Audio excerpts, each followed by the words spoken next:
नमस्कार साथियों, स्वागत है आप सभी का सत्या एक्सेलेंट यूट्यूब चैनल पे। अभी साथियों आप स्क्रीन पर एक नोटिफिकेशन देख रहे हैं। ये नोटिफिकेशन जारी किया गया है हिंदुस्तान एरोनॉटिक्स लिमिटेड की तरफ से, जिसका लोकेशन आपको हैदराबाद देखने को मिल रहा है। और मैं आपको बता दूं साथियों, ये नौकरी के तौर पर इसका नोटिफिकेशन जारी किया गया है, जिसमें आपको जो पोस्ट देखने को मिल जाते हैं अलग अलग, जिसमें आपको टेनर बेसिस पे नॉन एग्जीक्यूटिव कोर के अंतर्गत पोस्ट देखने को मिल जाते हैं। यदि आप आईटीआई पास कर चुके हैं या आप डिप्लोमा धारक हैं या 10वीं पास हैं, तो आपके लिए ये वैकेंसी होने वाली है। सबसे पहले मैं आपको बता दूं ये नोटिफिकेशन हमने कहां से प्राप्त किया है, तो यहां पर आपको लेकर आता हूं, ध्यान से देखिएगा। अभी हमने ये गूगल क्रोम ब्राउजर के माध्यम से ओपन कर रखा है और हिंदुस्तान एरोनॉटिक्स की ऑफिशियल वेबसाइट है साथियों। और यहाँ पर आप नीचे आ जाते हैं तो यहाँ पर साथियों इसका नोटिफिकेशन भी देखने को मिल जाता है। और यदि आप अप्लाई भी करना चाहते हैं तो अप्लाई करने का भी लिंक आपको देखने को मिल जाता है। अप्लाई करने के भी बारे में आपको जानकारी दे देंगे। ये जो फॉर्म आपका अप्लाई किया जाएगा 24/11/2024 की डेट तक अप्लाई किया जाएगा।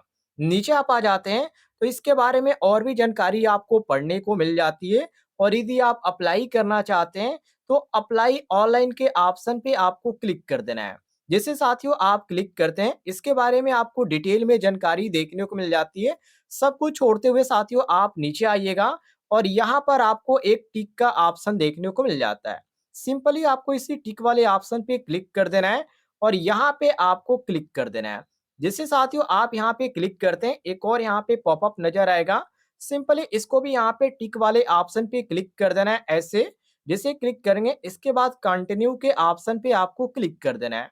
जैसे आप कंटिन्यू के ऑप्शन पे क्लिक करते हैं अब यहाँ पर फॉर्म भरने का जो प्रोसेस है आपको आपको आगे देखने को मिलेगा, जिसमें सबसे पहले रजिस्ट्रेशन करने की बात कही जा रही है। तो किस पोस्ट पर आप अप्लाई करना चाहते हैं सबसे पहले आपको वो पोस्ट यहाँ पे सेलेक्ट कर देना है।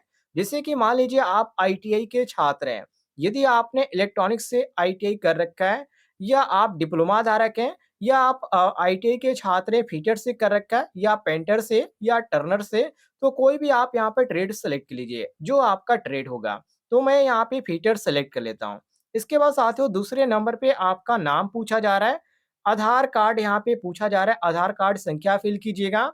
इसके बाद कैटेगरी यहाँ पे साथियों सेलेक्ट कर लीजिएगा। इसके बाद आपको यहाँ पे जेंडर सेलेक्ट करने के लिए कहा जा रहा है। इसके बाद यहाँ पर नेशनलिटी, बहुत सारे छात्र यहाँ पे कहेंगे किस किस राज्य के लिए भर्ती है, तो उसकी भी मैं आपको जानकारी दूंगा। यहाँ पे आप नीचे आ जाते हैं तो यहाँ पे पूछा जा रहा है क्या आप पीडब्ल्यूडी के अंतर्गत आते हैं। यदि आप आते होंगे तो यहाँ पर आपको यस नो का ऑप्शन देखने को मिलेगा। यदि आप आते होंगे तो यस पे क्लिक कर दीजिएगा, यदि आप नहीं आते हैं तो नो पे क्लिक कर दीजिएगा। तो इस तरह साथियों आप इसका फॉर्म भी अप्लाई कर सकते हैं। अब यहाँ पर बात कर लेते हैं आईटीआई छात्रों के लिए।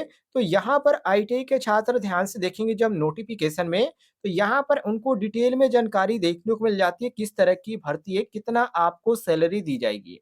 जैसे मैं स्क्रॉल करते हुए नीचे आपको लेकर आता हूँ, यहाँ पर ध्यान से देखिएगा। पहले नंबर पे आपको डिप्लोमा टेक्नीशियन का पोस्ट देखने को मिल जाता है। दूसरे नंबर पे डिप्लोमा टेक्नीशियन एफसीआर का। इसके बाद यहाँ पे डिप्लोमा टेक्नीशियन इलेक्ट्रिकल का।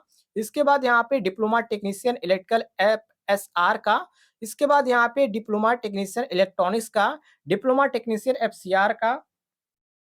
इसके बाद साथियों डिप्लोमा टेक्नीशियन केमिकल का, यहाँ पे ऑपरेटर का इलेक्ट्रॉनिक मैकेनिक का भी देखने को मिल जाता है। इसके बाद यहाँ पे फीटर ट्रेड है, पेंटर है और टर्नर है। इसमें आईटीआई वाले अप्लाई करेंगे। और टोटल यहाँ पे सीटों की संख्या आपको देखने को मिल जाती है, 57 टोटल सीटों की संख्या है। इसके बाद साथियों नीचे आ जाइए। जैसे आप नीचे आ जाते हैं तो यहाँ पे उम्र के बारे में और क्वालिफिकेशन के बारे में जानकारी दिया गया है।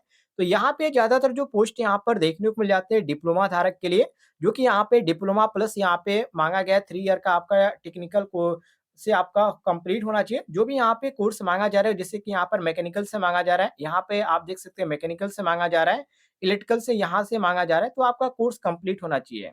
और किसी-किसी में साथियों थोड़ा बहुत एक्सपीरियंस की भी ज़रूरत पड़ेगी, तो वर्क एक्सपीरियंस आपको थोड़ा बहुत आना चाहिए।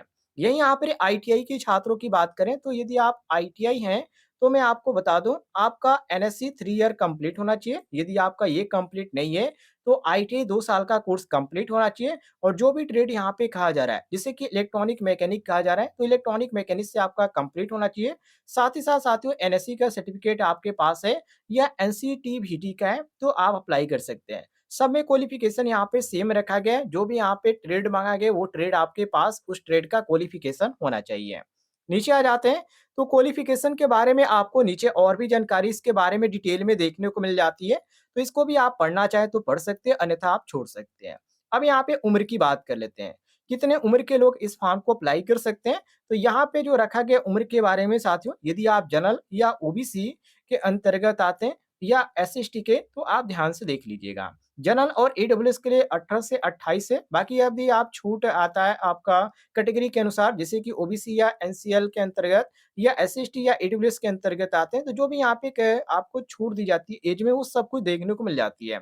जैसे कि यहाँ पे 5 साल की छूट उन छात्रों को दी जाती है जो छात्र एससी/एसटी कैटेगरी के अंतर्गत आते हैं और यदि आप ओबीसी के अंतर्गत आते हैं, तो आपको 3 साल की छूट इसमें देखने को मिल जाती है, जो कि ओबीसी छात्रों के लिए यहाँ पे जानकारी दी गई है। अब यहाँ पे नीचे आ जाइए। जैसे आप नीचे आ जाते हैं, तो यहाँ पर ये किस तरह की भर्ती है, तो टेनर बेसिस भर्ती है, तो इसके बारे में आपको डिटेल में जानकारी भी देखने को मिल जाती है। अब ट्रेनिंग के दौरान आपको कितना पेमेंट दिया जाएगा? तो यदि आप डिप्लोमा धारक हैं, आप इसमें नौकरी कर रहे हैं, तो नौकरी के दौरान साथियों आपको 23,000 प्रतिमाह दिया जाएगा और यदि आप आईटीआई के छात्र हैं, तो इसमें आपको जो कि यहाँ पे C5 के अंतर्गत 22,000 प्रति माह आपको यहाँ पे सैलरी दी जाएगी। तो काफ़ी अच्छी सैलरी भी देने की बात इन्होंने कह रखी है। बाकी यदि आप फॉर्म अप्लाई करना चाहते हैं, तो लिंक आपको डिस्क्रिप्शन बॉक्स में मिल जाएगा, जहाँ से मात्र एक क्लिक करके आप इसकी ऑफ़िशियल वेबसाइट पे जाएँगे और खुद भी भरना चाहे तो भर सकते हैं या दूसरों से भरवाना चाहें तो आप भरवा सकते हैं, कोई भी दिक्कत नहीं होगा।